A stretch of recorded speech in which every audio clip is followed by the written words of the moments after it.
The Gidonim, one of Israel's elite secret units, part of the police, not the IDF, have just released a crazy video named after a judge from the Bible, Gideon. What an epic name for a unit. Let's watch the video and talk about it.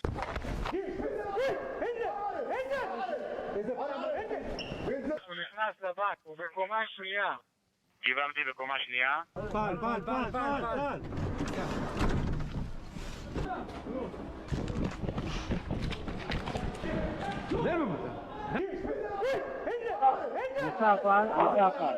פעל, קומה שנייה.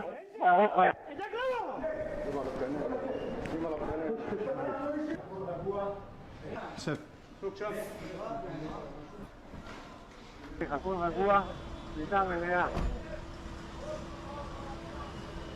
Again, עבודה יפה, שמות.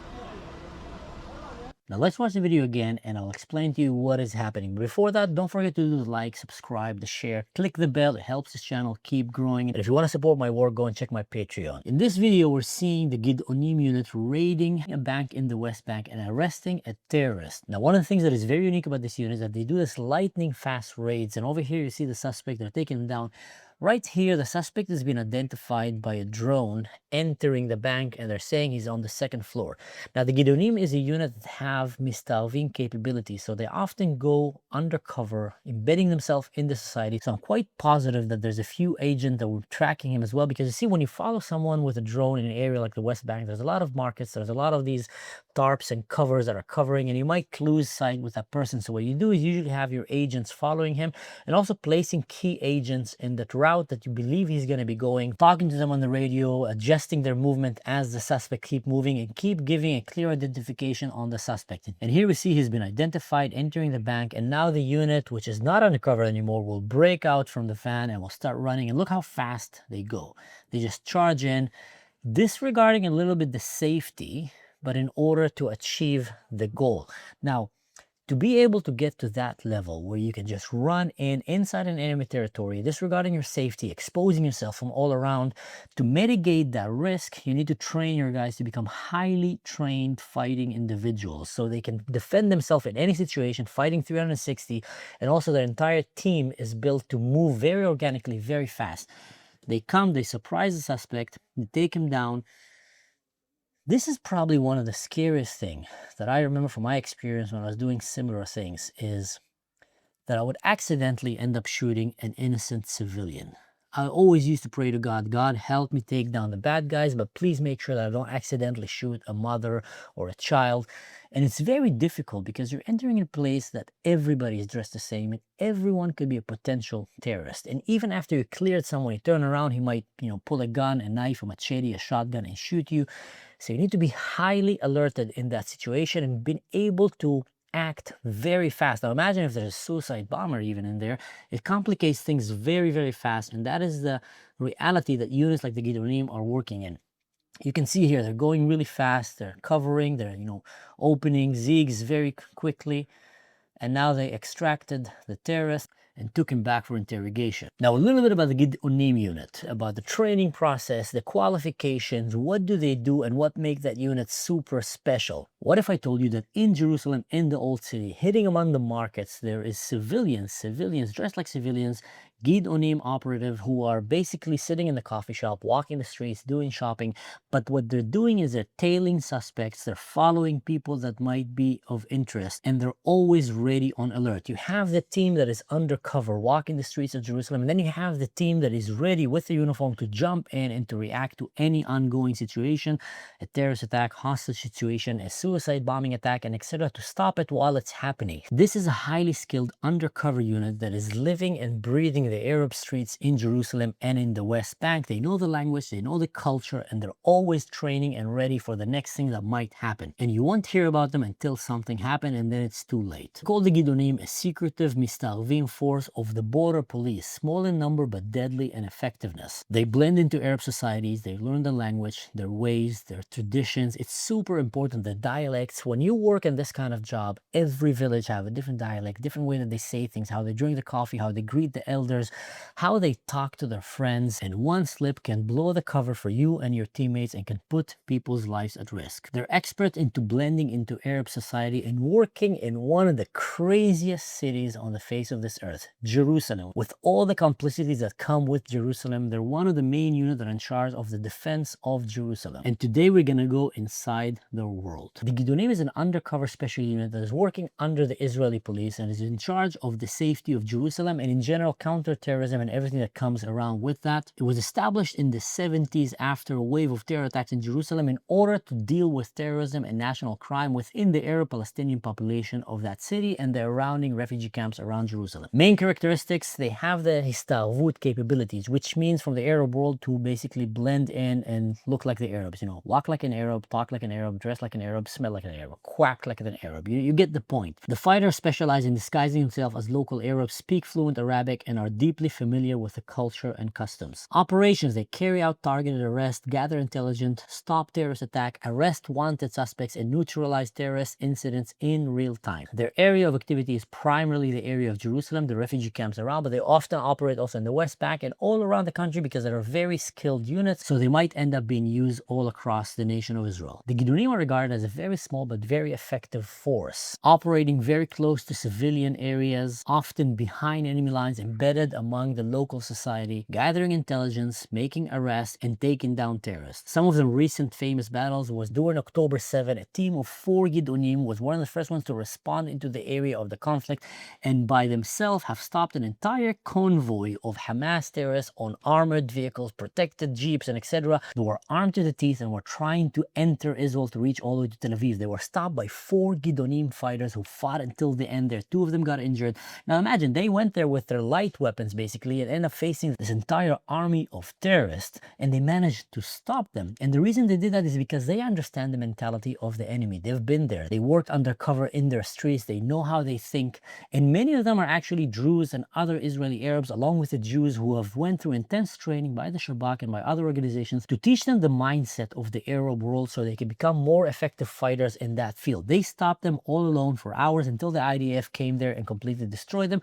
But just think about how many lives these brave men have saved, and they literally went there jumping on their own. Most special forces during October 7 were not called by the military to go there. They just heard on the radio or saw it on the TV or on their phone and they just went there by themselves and alone held the entire line of defense for the state of Israel until the rest of the IDF was able to come. The Gidonim were one of them. Other operations that have been revealed to public is chase and arrest that they have done with the Shabak and other units where they were live chasing terrorists that were trying to enter Israel or have entered Israel and took them down with the help of the Shabak. They're very good in working fast and in highly populated areas. Now a little bit about the Mistalvim and the Gidonim units. It's 2 different units. The Mistalvim, that's what they do. The Gidonim have some Mistalvim capabilities, but that's not their bread and butter. However, they do a lot of trainings to understand the culture, language, and etc. Everything around to help them, so they have their own agents that will be walking the streets and the markets of Jerusalem, sitting drinking coffee, just going through a jewelry shop and always ready, maybe tailing some suspects and giving real life intelligence while their unit is going around ready to take them down. And I can tell you hands down, these guys are fighters. They know what they're doing, they know their job. I went with them to several raids in the Palestinian territory and I just take my hat off for them. Now let's talk about the qualification and their training.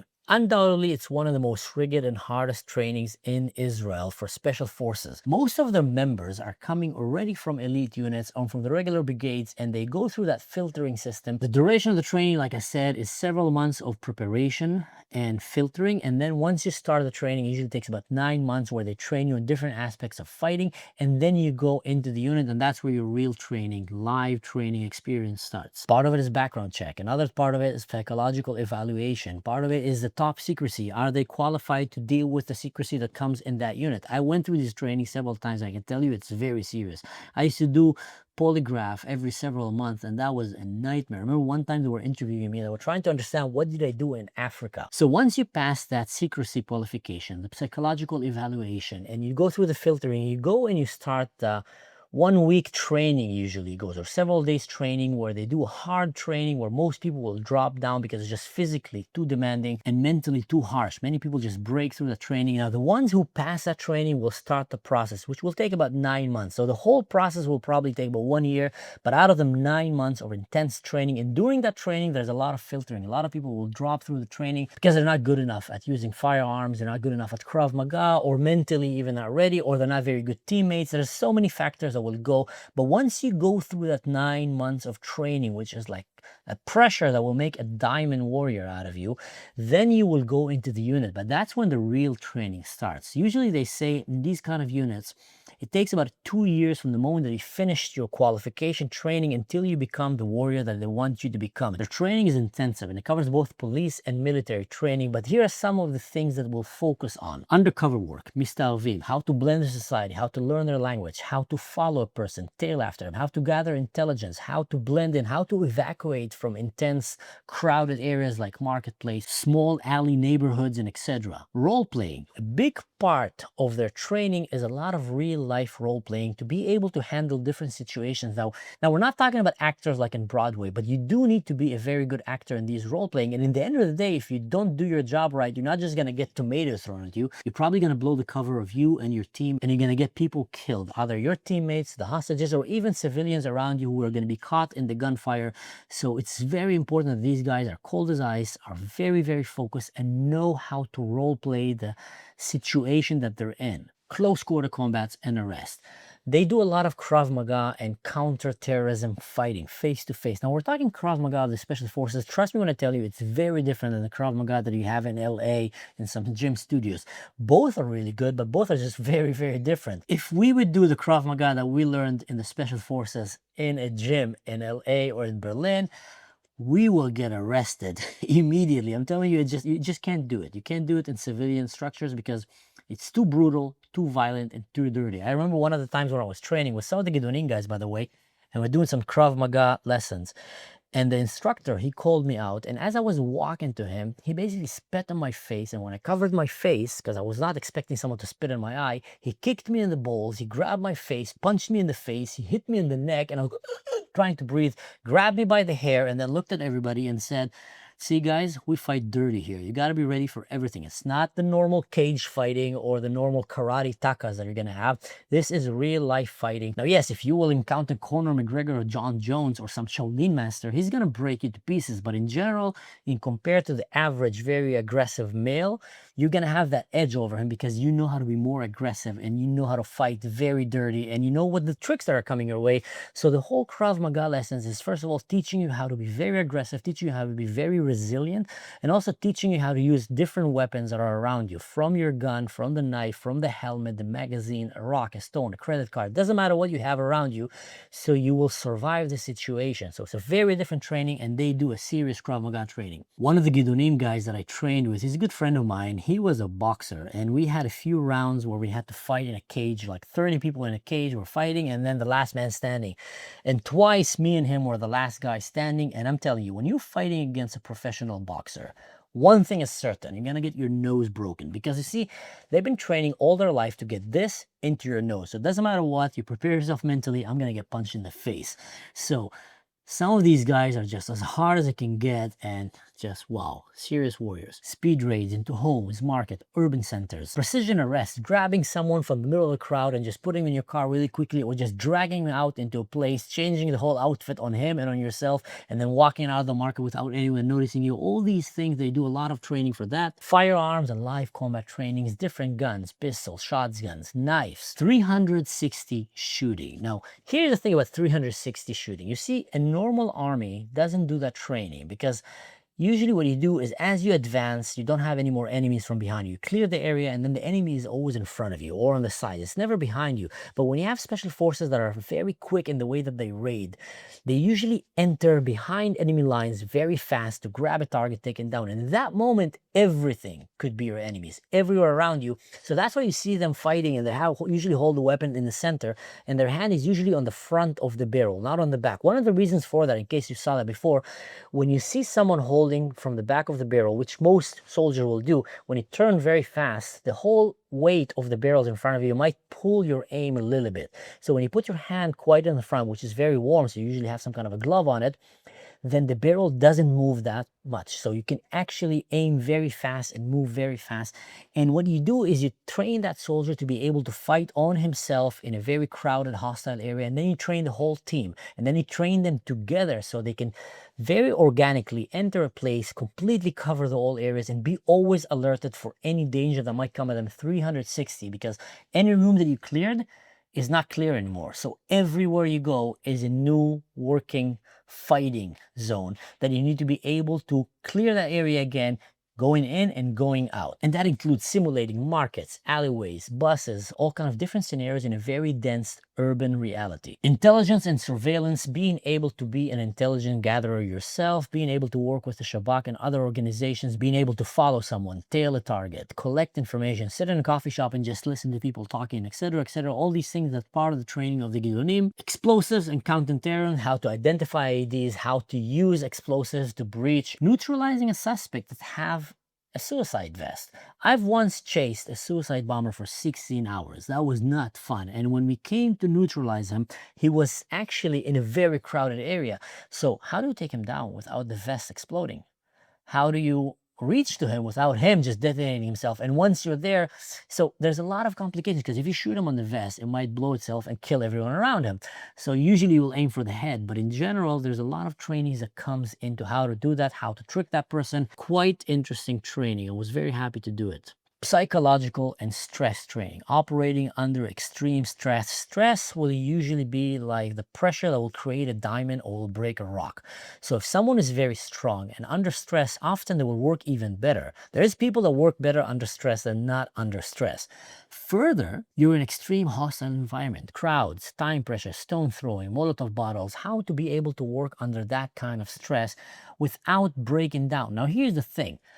You need to know how to handle the fear, but you shouldn't ignore the fear. People who have no fear are usually not very good soldiers, because fear is just a natural biological indicator that something is very wrong and you should be careful. So most people in a special forces environment will break down under the fear, will just freeze. But what you want to look for, these operators that don't break down under the fear, but actually the fear makes them sharper and they know how to control the fear. That's the whole difference. So you train your people and you try to see who is very good in that and who just breaks down. And the ones that break down, they're usually not fitting for that unit, but the one who know very well how to handle fear and control it and harness it are the ones that you want to have. Now, where does the name Gidonim comes from? Let me show you this video which explains it very nicely, and then we can talk about it. This is the story of Gideon, who was one of the best judges of Israel and led the Israelites to victory over the Midianites.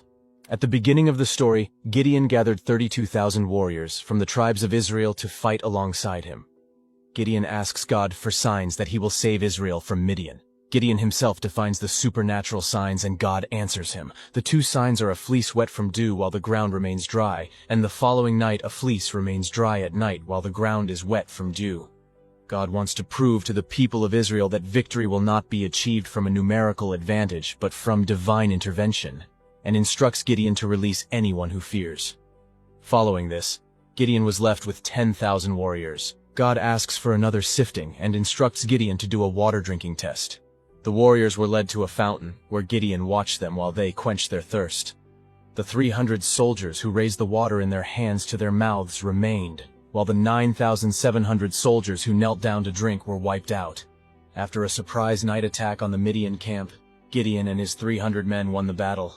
Today there is a special unit called Unit 33, and its second name is the Gideonim unit, which is named after the legendary judge. In addition, when the fighters finish the 9-month training course, they perform the water test themselves. I gotta admit, it's quite epic when your unit is called the Gidonim, because in that entire story of Gideon, you have the filtering, finding the right warriors that you want to take with you to battle, leading by example, and just a badass name. So the name Gidonim goes all the way back to the Bible. Gideon was a leader in the book of Judges, a warrior who fought with only a small band of men, striking fast, using surprise and deception to defeat much larger enemy forces. So thank you for watching. Like I always say, don't do anything stupid. In general, don't do anything that I would do. And in that case, I would highly recommend don't mess with the Gidonim. You don't want these guys as your enemies. That's not a very smart thing to do. Stay safe. See you next time.